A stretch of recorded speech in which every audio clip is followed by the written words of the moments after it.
ನಮಸ್ಕಾರ friends, welcome back to compound corner Kannada channel. ಇವತ್ತು ನಾವು ಡಿಸ್ಕಸ್ ಮಾಡೋದು ಇನ್ಫೋಸಿಸ್ Q3 ರಿಸಲ್ಟ್ಸ್ ಬಗ್ಗೆ. ಈ ನ್ಯೂಸ್ IT ಸ್ಟಾಕ್ ಇನ್ವೆಸ್ಟರ್ಸ್ಗೆ ಏನು ಸಿಗ್ನಲ್ ಕೊಡುತ್ತೆ, ಸ್ಟಾಕ್ ಮೇಲೆ ಏನು ಇಂಪ್ಯಾಕ್ಟ್ ಇರಬಹುದು, ಕಂಪ್ಲೀಟ್ ಅನಾಲಿಸಿಸ್ ನಾವು ಈ ವಿಡಿಯೋದಲ್ಲಿ ಈಗ ನೋಡೋಣ. ಇನ್ಫೋಸಿಸ್ ಇಂಡಿಯಾದ ಸೆಕೆಂಡ್ ಲಾರ್ಜೆಸ್ಟ್ IT ಕಂಪನಿ. ತನ್ನ Q3 ರಿಸಲ್ಟ್ಸನ್ನು ಈ ಕಂಪನಿ ಅನೌನ್ಸ್ ಮಾಡಿದೆ.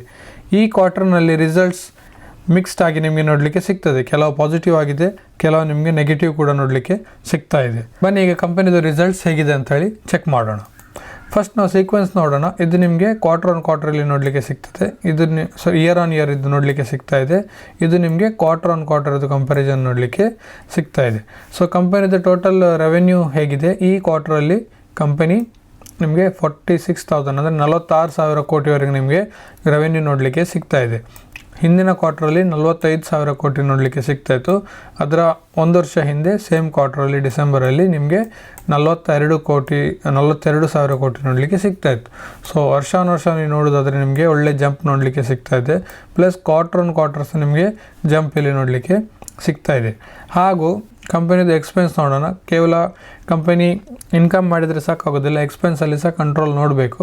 ಇದು ಇನ್ಫೋಸಿಸ್ ಕಂಪನಿ, ಇಲ್ಲಿ ನಿಮಗೆ ಪ್ರಾಫಿಟ್ ನೋಡಲಿಕ್ಕೆ ಸಿಗ್ತದೆ, ಏನು ಲಾಸ್ ನೋಡಲಿಕ್ಕೆ ಸಿಗೋದಿಲ್ಲ. ಸ್ಟಿಲ್ ನೋಡೋಣ ಕಂಪನಿದು ನಾವು ಎಕ್ಸ್ಪೆನ್ಸ್ ಹೇಗಿದೆ ಅಂತೇಳಿ. ಕಂಪನಿದು ಟೋಟಲ್ ಎಕ್ಸ್ಪೆನ್ಸ್ ನೋಡ್ಬೋದು. 36,000 ಈ ಕ್ವಾರ್ಟ್ರಲ್ಲಿತ್ತು. ಹಿಂದಿನ ಕ್ವಾರ್ಟ್ರಲ್ಲಿ 35,000 ಇತ್ತು. ಅದ್ರ ಒಂದು ವರ್ಷ ಹಿಂದೆ 32,000 ಕೋಟಿ ನಿಮಗೆ ನೋಡಲಿಕ್ಕೆ ಸಿಗ್ತದೆ. ಖರ್ಚು ಸಹ ನಿಮಗೆ ಅದೇ ಪ್ರಮಾಣದಲ್ಲಿ ಹೆಚ್ಚಾಗೋದು ನೋಡಲಿಕ್ಕೆ ಸಿಗ್ತಾ ಇದೆ, year on year plus quarter on ಕ್ವಾರ್ಟ್ರಲ್ಲಿ ಸಹ. ಸೊ ಆಮೇಲೆ ನಿಮಗೆ ಪ್ರಾಫಿಟ್ ಬಿಫೋರ್ ಟ್ಯಾಕ್ಸ್ ನೋಡಲಿಕ್ಕೆ ಸಿಗ್ತದೆ. ಅದು ನಿಮಗೆ 10,500 crores ಇದೆ. ಹಿಂದಿನ ಕ್ವಾರ್ಟರಲ್ಲಿ 10,229 ಕೋಟಿ ಇತ್ತು. ಒಂದು ವರ್ಷ ಹಿಂದೆ 9,600 ಕೋಟಿ ನಿಮಗೆ ನೋಡಲಿಕ್ಕೆ ಸಿಗ್ತಾ ಇತ್ತು.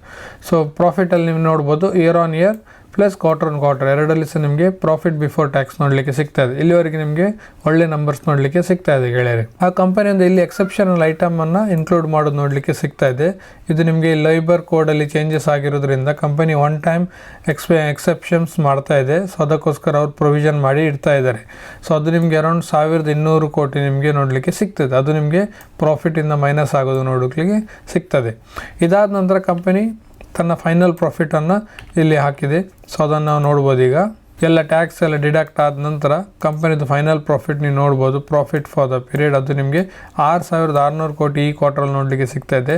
ಹಿಂದಿನ ಕ್ವಾರ್ಟ್ರಲ್ಲಿ 7,300 ಕೋಟಿ ಇತ್ತು. ಒಂದು ವರ್ಷ ಹಿಂದೆ 6,800 ಕೋಟಿ ನೋಡಲಿಕ್ಕೆ ನಿಮಗೆ ಸಿಗ್ತಾ ಇದೆ. ಸೊ ಪ್ರಾಫಿಟ್ ನೀವು ನೋಡ್ಬೋದು 6,800ಇಂದ 6,600 ಆಗಿದೆ. ಅಂದರೆ ನಿಮಗೆ ಪ್ರಾಫಿಟಲ್ಲಿ ಆಲ್ಮೋಸ್ಟ್ 2% ಅಷ್ಟು ನಿಮಗೆ ಕಡಿಮೆ ನೋಡಲಿಕ್ಕೆ ಸಿಗ್ತಾ ಇದೆ ಇಯರ್ ಆನ್ ಇಯರ್. ಹಾಗೂ ಕ್ವಾರ್ಟರ್ ಆನ್ ಕ್ವಾರ್ಟರ್ಲಿ ಸಹ ನಿಮಗೆ ಪ್ರಾಫಿಟಲ್ಲಿ ಕಡಿಮೆ ನೋಡಲಿಕ್ಕೆ ಸಿಗ್ತದೆ. ಇದಕ್ಕೆ ಮೇನ್ ರೀಸನ್ ಏನಂದರೆ ಕಂಪನಿಯಲ್ಲಿ 1,200 ಕೋಟಿಯ ನಿಮಗೆ ಪ್ರೊವಿಷನ್ ಮಾಡೋದು ನೋಡಲಿಕ್ಕೆ ಸಿಗ್ತದೆ. ಈ ಪ್ರೊವಿಷನ್ ನೀವು ತೆಗೆದ್ರೆ ಆಲ್ಮೋಸ್ಟ್ ನೀವು ಹೇಳ್ಬೋದು 7,600 ಕೋಟಿಯ ಮೇಲೆ ನಿಮಗೆ ಪ್ರಾಫಿಟ್ ನೋಡಲಿಕ್ಕೆ ಸಿಗ್ತಾ ಇತ್ತು. ಸೊ ಅದು ಒಂದು ಮ್ಯಾಂಡೇಟರಿ ಆಗಿರೋದ್ರಿಂದ ಕಂಪನಿ ಈ ಕ್ವಾರ್ಟರಲ್ಲಿ ಮಾಡೋದು ನೋಡಲಿಕ್ಕೆ ಸಿಗ್ತಾ ಇದೆ. ಸೊ ನಂಬರ್ಸ್ ಈಗ ನೋಡೋದಾದ್ರೆ ನಿಮಗೆ ಒಳ್ಳೆ ನಂಬರ್ಸ್ ನೋಡಲಿಕ್ಕೆ ಸಿಕ್ಕಿದೆ ಗೆಳೆಯರಿ. ಕೇವಲ ನಾವು ಹೇಳೋದಾದರೆ ಕೇವಲ ಈ ಲೇಬರ್ ಕೋಡಿಂದ ನಿಮಗೆ ಸ್ವಲ್ಪ ಪ್ರಾಫಿಟಲ್ಲಿ ಕಡಿಮೆ ನೋಡಲಿಕ್ಕೆ ಸಿಗ್ತಾ ಇದೆ. ನೀವು ರೆವೆನ್ಯೂ ನೋಡೋದಾದರೆ ಸಹ ರೆವೆನ್ಯೂಲಿ ಸಹ ನಿಮಗೆ ಆಲ್ಮೋಸ್ಟ್ 9% ಅಷ್ಟು ಗ್ರೋತ್ ನಿಮಗೆ ನೋಡಲಿಕ್ಕೆ ಸಿಗ್ತಾ ಇದೆ. ಸೊ ಗ್ಲೋಬಲ್ ITಯಲ್ಲಿ ನಿಮಗೆ ಸ್ಲೋ ಡೌನ್ ಆಗಿದ್ದರೂ ಸಹ ಇನ್ಫೋಸಿಸ್ ರೆವೆನ್ಯೂ ಗ್ರೋತ್ ಮಾತ್ರ ಹೋಲ್ಡ್ ಮಾಡಿರೋದು ನಿಮಗೆ ಇಲ್ಲಿ ನೋಡಲಿಕ್ಕೆ ಸಿಗ್ತಾ ಇದೆ. ಇದರ ನಂತರ ಕಂಪನಿದು ಸೆಗ್ಮೆಂಟ್ ವೈಸ್ ರೆವೆನ್ಯೂ ನೋಡೋಣ, ಯಾವ್ಯಾವ ಸೆಗ್ಮೆಂಟಲ್ಲಿ ಹೇಗೆ ಪರ್ಫಾರ್ಮ್ ಮಾಡಿದೆ ಅಂಥೇಳಿ. ಫೈನಾನ್ಷಿಯಲ್ ಸರ್ವಿಸಸ್ ನೀವು ನೋಡ್ಬೋದು 12,000 ಕೋಟಿ ನಿಮಗೆ ಈ ಕ್ವಾರ್ಟ್ರಲ್ಲಿ ನೋಡಲಿಕ್ಕೆ ಸಿಗ್ತಾ ಇದೆ. ಸೊ ಅದರಲ್ಲಿ ಸಹ ನಿಮ್ಗೆ ಒಳ್ಳೆ ಜಂಪ್ ನೋಡಲಿಕ್ಕೆ ಸಿಗ್ತದೆ ಇಯರ್ ಆನ್ ಇಯರ್ ಕಂಪೇರ್ ಮಾಡಿದರೆ.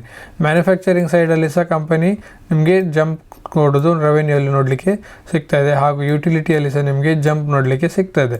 ಇದನ್ನು ಬಿಟ್ಟು ನಿಮಗೆ ಉಳಿದ ಸೆಗ್ಮೆಂಟ್ಸ್ ಕಂಪನಿದು ಏನಿದೆಯಲ್ಲ ಅದರಲ್ಲಿ ನಿಮಗೆ ಸ್ವಲ್ಪ ಕಡಿಮೆ ಪರ್ಫಾರ್ಮೆನ್ಸ್ ನೋಡಲಿಕ್ಕೆ ಸಿಗ್ತದೆ compare to year on year. ನೀವು ನೋಡ್ಬೋದು ನಿಮಗೆ ಅಷ್ಟೊಂದು ಜಾಸ್ತಿ ಜಂಪ್ ನೋಡಲಿಕ್ಕೆ ಸಿಗ್ತಾ ಇಲ್ಲ. ಇಲ್ಲಿ ಕಂಪನಿ ಸ್ವಲ್ಪ ಫೋಕಸ್ ಮಾಡಬೇಕು. ಹಾಗೆ ಫೋಕಸ್ ಮಾಡಿದರೆ ಅವ್ರಿಗೆ ಇನ್ನೂ ಸಹ ಜಾಸ್ತಿ ರೆವೆನ್ಯೂ ತೆಗಿಲಿಕ್ಕೆ ಆಗುತ್ತೆ. ಆದರೆ ಫಸ್ಟ್ ಇದು 3 ಸೆಗ್ಮೆಂಟ್ ನೀವು ನೋಡ್ಬೋದು. ಯಾವುದೆಲ್ಲ ಬ್ಯಾಂಕಿಂಗ್, ಮ್ಯಾನುಫ್ಯಾಕ್ಚರಿಂಗ್ ಮತ್ತು ಎನರ್ಜಿ, ಇದರಲ್ಲಿ 3ರಲ್ಲಿ ಸಹ ಕಂಪನಿದು ಪರ್ಫಾರ್ಮೆನ್ಸ್ ವರ್ಷ ಒಳ್ಳೆ ರೆವೆನ್ಯೂ ನೋಡಲಿಕ್ಕೆ ಇಲ್ಲಿ ಸಿಗ್ತಾ ಇದೆ ಗೆಳೆಯರೆ. ಹಾಗೂ ಕಂಪನಿ ಕೆಲವು ಅನೌನ್ಸ್ಮೆಂಟನ್ನು ಮಾಡಿದೆ. ಇಲ್ಲಿ ನೀವು ನೋಡ್ಬೋದು CEO ಅವರು ಕಂಪನಿದು ನಿಮಗೆ ಇಲ್ಲಿ ಮೆಸೇಜ್ ಕೊಟ್ಟಿದ್ದಾರೆ. ಅದನ್ನು ನೀವು ಸಹ ಓದ್ಬೋದು. ವಿಡಿಯೋನ ಪಾಸ್ ಮಾಡಿ. ಹಾಗೂ ಕಂಪನಿ ಎಷ್ಟು ಡೀಲ್ನ ಅರ್ನ್ ಮಾಡಿದೆ ಈ ಕ್ವಾರ್ಟರಲ್ಲಿ ನೋಡ್ಬೋದು. $4.8 ಬಿಲಿಯನ್ ಅಷ್ಟು ನಿಮಗೆ ಲಾರ್ಜ್ ಡೀಲ್ ನೋಡಲಿಕ್ಕೆ ಸಿಗ್ತದೆ. ಅದರಲ್ಲಿ 57% ನಿಮಗೆ ಹೊಸ ಡೀಲೇ ನೋಡಲಿಕ್ಕೆ ಸಿಗ್ತದೆ. ಇದೊಂದು ಒಳ್ಳೆ ಸ್ಟ್ರಾಂಗ್ ನಂಬರ್ ಕಂಪನಿಯಲ್ಲಿ ನಿಮಗೆ ಪೋಸ್ಟ್ ಮಾಡೋದು ನೋಡಲಿಕ್ಕೆ ಸಿಗ್ತಾ ಇದೆ. ಪ್ಲಸ್ ಕಂಪನಿದು ರೆವೆನ್ಯೂ ಗ್ರೋತ್ ನೋಡ್ಬೋದು. ಅವರು ನೆಕ್ಸ್ಟ್ ಇದರಲ್ಲಿ 3 to 3.5% ಅಷ್ಟು ರೆವೆನ್ಯೂ ಗ್ರೋತ್ ಕೊಡ್ತೇನೆ ಅಂತ ಹೇಳಿದ್ದಾರೆ. ಒಳ್ಳೆ ಸ್ಟ್ರಾಂಗ್ ರೆವೆನ್ಯೂ ಗ್ರೋತ್ ನಿಮಗೆ ಕಂಪನಿಯಲ್ಲಿ ತೋರಿಸೋದು ನಿಮಗೆ ನೋಡಲಿಕ್ಕೆ ಸಿಗ್ತಾ ಇದೆ. ಹಾಗೂ ಪ್ಲಸ್ ಆಪರೇಟಿಂಗ್ ಪ್ರಾಫಿಟ್ ಮಾರ್ಜಿನ್ಸ್ ನೀವು ನೋಡ್ಬೋದು. 20-22% ವರೆಗೆ ನಾವು ಮೇಂಟೈನ್ ಮಾಡ್ತೇವೆ ಅಂತೇಳಿ ಕಂಪನಿ ಗೈಡೆನ್ಸ್ ಕೊಡ್ತಾ ಇದೆ. ಕಾಸ್ಟ್ ಪ್ರೆಷರ್ ಕೂಡ ಇದ್ರೂ ಕೂಡ ಇನ್ಫೋಸಿಸ್ ಮಾತ್ರ ಸ್ಟ್ರಾಂಗ್ ನಿಮಗೆ ಗೈಡೆನ್ಸನ್ನು ಕೊಡೋದಿಲ್ಲಿ ನೋಡಲಿಕ್ಕೆ ಸಿಗ್ತಾ ಇದೆ. IT ಕಂಪನೀಸ್ಗೆ ಮಾರ್ಜಿನ್ ಹೋಲ್ಡ್ ಮಾಡೋದು ಬಹಳ ಇಂಪಾರ್ಟೆಂಟ್ ಫ್ಯಾಕ್ಟರ್. ಆದ್ದರಿಂದ ಇದು ನಿಮಗೆ ತುಂಬ ಸ್ಟ್ರಾಂಗ್ ಆಗಿ ನೋಡಲಿಕ್ಕೆ ಈ ಪಾಯಿಂಟ್ ತುಂಬ ಸ್ಟ್ರಾಂಗ್ ಆಗಿ ನೋಡಲಿಕ್ಕೆ ಸಿಗ್ತದೆ. ನಾಳೆ ನಿಮಗೆ ಯಾವ ಶೇರಲ್ಲಿ ಎಫೆಕ್ಟ್ ಆಗಲಿ ಇಲ್ಲ ಲಾಂಗ್ ಟರ್ಮ್ ಬೆನಿಫಿಟ್ಸ್ ಆಗಲಿ, ಈ ಪಾಯಿಂಟ್ ನಿಮಗೆ ತುಂಬ ಇಂಪಾರ್ಟೆಂಟ್ ರೋಲ್ ಇಲ್ಲಿ ಪ್ಲೇ ಮಾಡೋದು ನೋಡಲಿಕ್ಕೆ ಸಿಗ್ತಾ ಇದೆ. ಹಾಗೂ ಇನ್ಫೋಸಿಸ್ ಏನು ಮಾಡಿದೆ ಅಂದರೆ ಮ್ಯಾನ್ ಪವರ್ ಎಟ್ರಿಷನ್ ಅಂತ ಹೇಳ್ತಾರೆ, ಅಂದರೆ ಎಂಪ್ಲಾಯೀಸ್ ಬಿಟ್ಟು ಹೋಗೋದು ಕಂಪನಿ, ಅದರಲ್ಲಿ ಸಹ ತುಂಬ ನಿಮಗೆ ಕಂಟ್ರೋಲ್ ನೋಡಲಿಕ್ಕೆ ಸಿಗ್ತದೆ. ಎಟ್ರಿಷನ್ ರೇಟ್ ಈಗ ಡಿಕ್ರೀಸ್ ಆಗಿ 100%ಗೆ ನೋಡಲಿಕ್ಕೆ ಸಿಗ್ತಾ ಇದೆ. ಸೊ 5,000 ಹೊಸ ಎಂಪ್ಲಾಯೀಸ್ ಕಂಪನಿಗೆ ಜಾಯ್ನ್ ಆಗಿದ್ದಾರೆ. ಎಟ್ರಿಷನ್ ರೇಟ್ ಕಮ್ಮಿ ಆಗೋದಂದರೆ ಡೆಲಿವರಿ ಕ್ವಾಲಿಟಿ ನಿಮಗೆ ಜಾಸ್ತಿ ಆಗುತ್ತೆ ಮತ್ತು ಕಾಸ್ಟ್ಸ್ ನಿಮಗೆ ಕಂಟ್ರೋಲಲ್ಲಿ ನೋಡಲಿಕ್ಕೆ ಸಿಗ್ತದೆ. ಸೊ ಇಷ್ಟೆಲ್ಲ ನೀವು ನೋಡ್ಬೋದು. ಈಗ ಇಷ್ಟೆಲ್ಲ ನಾವು ರಿಸಲ್ಟ್ಸ್ನ ನೋಡಿದ್ದೇವೆ. ಸೊ ಇದರದ್ದು ನಿಮಗೆ ಸ್ಟಾಕ್ ಮಾರ್ಕೆಟ್ ಮೇಲೆ ಅಂದರೆ ಇನ್ವೆಸ್ಟರ್ಸ್ ಇದು ಪಾಯಿಂಟ್ ಆಫ್ ವ್ಯೂ ಹೇಗೆ ನಿಮಗೆ ನೋಡಲಿಕ್ಕೆ ಸಿಗ್ಬೋದು, ಸ್ವಲ್ಪ ಆ ವಿಷಯದಲ್ಲಿ ಈಗ ನಾವು ಸ್ವಲ್ಪ ಇಲ್ಲಿ ಡಿಸ್ಕಸ್ ಮಾಡೋಣ ಗೆಳೆಯರೆ. ಫಸ್ಟ್ ಆಫ್ ಆಲ್ ನೀವು ನೋಡೋದಾದರೆ ಶಾರ್ಟ್ ಟರ್ಮಲ್ಲಿ ನಿಮಗೆ ಸ್ವಲ್ಪ ಪ್ರೆಷರ್ ನೋಡಲಿಕ್ಕೆ ಸಿಗ್ಬೋದು. ಯಾಕೆಂದರೆ ಪ್ರಾಫಿಟ್ ಡಿಪ್ ಆಗಿರೋದ್ರಿಂದ ಸ್ವಲ್ಪ ವಾಲಿಟಿಲಿಟಿ ನೋಡಲಿಕ್ಕೆ ಸಹ ಸಿಗ್ಬೋದು. ಆದರೆ ಲಾಂಗ್ ಟರ್ಮ್ ಇನ್ವೆಸ್ಟರ್ಸ್ಗೆ ಒಳ್ಳೆ ಸ್ಟ್ರಾಂಗ್ ರೆವೆನ್ಯೂ ನೋಡಲಿಕ್ಕೆ ಸಿಗ್ತಾ ಇದೆ. ಕಂಪನಿ ಒಳ್ಳೆ ಗೈಡೆನ್ಸ್ ಕೊಟ್ಟಿದೆ. ಅವ್ರು ಹೇಳಿದ್ದಾರೆ 20-22% ಅಷ್ಟು ಮಾರ್ಜಿನ್ ಮೇಂಟೈನ್ ಮಾಡ್ತೇವೆ, 3 to 3.5% ಅಷ್ಟು ನಾವು ರೆವೆನ್ಯೂ ಗ್ರೋತ್ ತರ್ತೇವೆ ಅಂತೇಳಿ ಅವರು ಹೇಳಿದ್ದಾರೆ. ಸೊ ಇದು ನಿಮಗೆ ಒಳ್ಳೆ ಗೈಡೆನ್ಸ ಕಂಪನಿ ಕೊಟ್ಟಿದೆ. ಪ್ಲಸ್ ಸ್ಟ್ರಾಂಗ್ ನಿಮಗೆ ಡೀಲ್ಸ ಈ ಕ್ವಾರ್ಟರ್ಲಿ ಕಂಪನಿ ವಿನ್ ಆಗಿದೆ. 4 ಬಿಲಿಯನ್ ಸಮಥಿಂಗ್ ನಿಮಗೆ ಸ್ಟ್ರಾಂಗ್ ಕ್ವಾರ್ಟರ್ಲಿ ಇದು ನಿಮಗೆ ಡೀಲ್ಸ್ ವಿನ್ ಆಗಿರೋದು ನೋಡಲಿಕ್ಕೆ ಸಿಗ್ತದೆ. ಸೊ ಇದೆಲ್ಲ ನಿಮಗೆ ಲಾಂಗ್ ಟರ್ಮ್ ಗ್ರೋತಿಗೆ ನಿಮ್ಗೆ ಒಳ್ಳೆ ನಿಮಗೆ ಬೆನಿಫಿಟ್ ಕೊಡೋದು ನೋಡಲಿಕ್ಕೆ ಸಿಗ್ತದೆ. ಫೈನಲ್ ಆಗಿ ಹೇಳೋದಾದರೆ ನಂಬರ್ಸ್ ಹೇಗಿದೆ, ಕನ್ಕ್ಲೂಷನಲ್ಲಿ ನಾವು ಹೇಳೋದಾದರೆ ಕಂಪನಿದು ಪ್ರಾಫಿಟ್ ನಿಮಗೆ ಸ್ವಲ್ಪ ಶಾರ್ಟ್ ಟರ್ಮಲ್ಲಿ ಪ್ರೆಷರ್ ಕ್ರಿಯೇಟ್ ಮಾಡ್ಬೋದು. ಯಾಕೆಂದರೆ ಅವರು ಲೇಬರ್ಗೋಸ್ಕರ ಅದು ಪ್ರೊವಿಷನ್ ಮಾಡಿದರು, ಹಾಗಾಗಿ ನಿಮಗೆ ಪ್ರಾಫಿಟಲ್ಲಿ ನಿಮಗೆ ಸ್ವಲ್ಪ ಫಾಲ್ ನೋಡಲಿಕ್ಕೆ ಸಿಕ್ಕಿದೆ. ಆದರೆ ಓವರಾಲ್ ನಿಮಗೆ ಒಳ್ಳೆ ಪರ್ಫಾರ್ಮೆನ್ಸ್ ನಿಮಗೆ ನೋಡಲಿಕ್ಕೆ ಸಿಕ್ಕಿದೆ. ರೆವೆನ್ಯೂ ತುಂಬ ಸ್ಟ್ರಾಂಗ್ ಆಗಿದೆ ಗೆಳೆಯರೆ. ನಿಮಗೆ ವರ್ಷ 9% ಗ್ರೋತ್ ನಿಮಗೆ ಕಂಪನಿ ರೆವೆನ್ಯೂ ಗ್ರೋತ್ನ ಕೊಡಲಿದ್ದು ನೋಡಲಿಕ್ಕೆ ಸಿಗ್ತಾ ಇದೆ. ಗೈಡೆನ್ಸ ಕಂಪನಿ ಒಳ್ಳೆ ಪಾಸಿಟಿವ್ ಗೈಡೆನ್ಸನ್ನು ಕಂಪನಿ ಕೊಟ್ಟಿದೆ. ಪ್ಲಸ್ ನಿಮಗೆ ಡೀಲ್ಸ್ ಒಳ್ಳೆ ಸ್ಟ್ರಾಂಗ್ ಡೀಲ್ಸ್ ಕಂಪನಿ ಈ ಕ್ವಾರ್ಟ್ರಲ್ಲಿ ವಿನ್ ಆಗಿದೆ. ಹಾಗೂ ಎಟ್ರಿಷನ್ ಲೆವೆಲನ್ನು ಕಂಪನಿ ಒಳ್ಳೆ ಕಂಟ್ರೋಲಲ್ಲಿ ಇಟ್ಟುದನ್ನು ನೋಡಲಿಕ್ಕೆ ಸಿಗ್ತಾ ಇದೆ. ಹಾಗಾಗಿ ಇನ್ಫೋಸಿಸ್ ಕ್ವಾರ್ಟರ್ 3 ರಿಸಲ್ಟ್ಸ್ ಓವರಾಲ್ ನಿಮಗೆ ತುಂಬ ಲಾಂಗ್ ಟರ್ಮ್ ಇನ್ವೆಸ್ಟರ್ಸ್ಗೆ ಕಾನ್ಫಿಡೆನ್ಸ್ನ ಕೊಡುತ್ತೆ. ಗೆಳೆಯರೇ, ನಿಮಗೆ ಈ ವಿಡಿಯೋ ಇಷ್ಟ ಆದರೆ ಪ್ಲೀಸ್ ಲೈಕ್ ಮಾಡಿ, ಶೇರ್ ಮಾಡಿ ಮತ್ತು ಚಾನಲ್ನ ಸಬ್ಸ್ಕ್ರೈಬ್ ಮಾಡಿ.